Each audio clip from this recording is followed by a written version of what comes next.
so unbelievable in terms of his quickness, his strength, his jumping ability, his touch, and also his knowledge and understanding for the game. He by far, you know, is the best I've ever seen.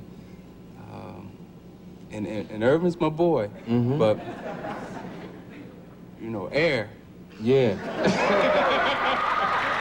He's something else. Yeah. He real sweet. Yeah. I mean, the dude, you see what he be doing? Yeah. And it ain't like we in high school.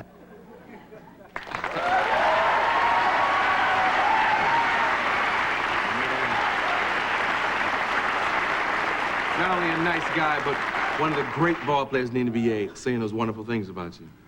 You know, I think that's something you have to be proud about. If you have the respect of your peers, it goes a long way, far greater than any championship that you may win.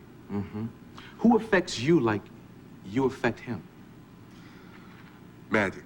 Yeah, Magic and I are good friends. And his style of game, for his size, I mean, you rarely find a guy who's 6'9", who has the skills, ball handling, playmaking, seeing the court at all times. You know, it's a unique athlete, and you have to, you know, you really have to bow down and clap your hand for the individual. Yeah. LA fans, they love to hear that. Anybody ever come down the court, and after they finish, you say, damn? You know, that's what you do to people. You know that there's Dominique.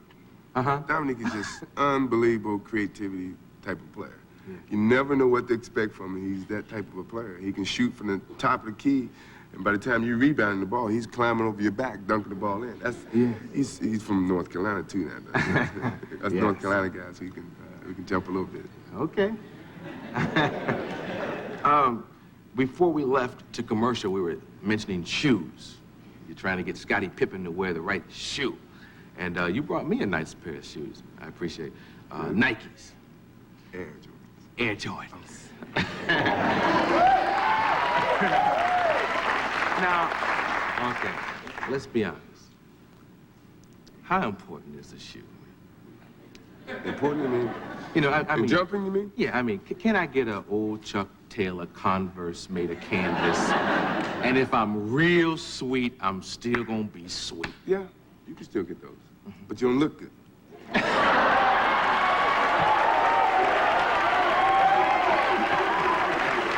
know, basketball is going from, you know, you gotta look good and still play good. Yeah. So your shoe looks good.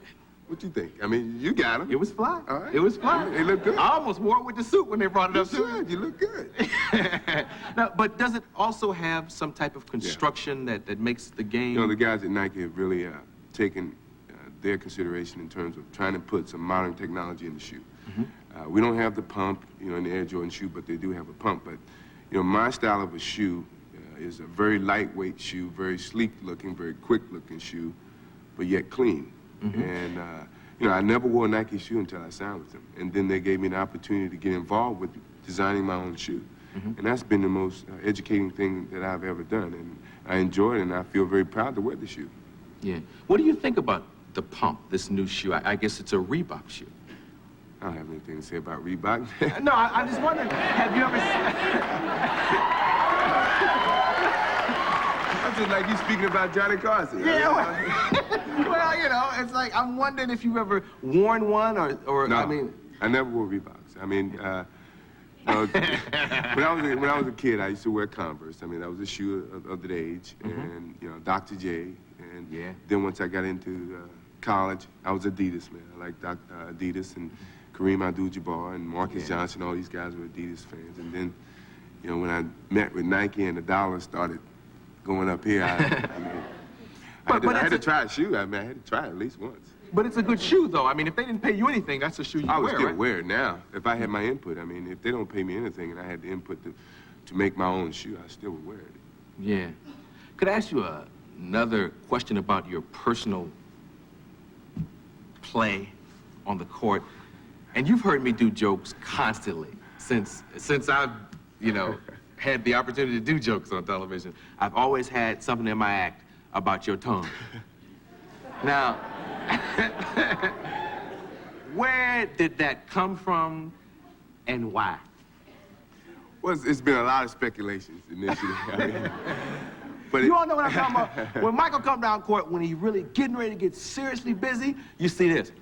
And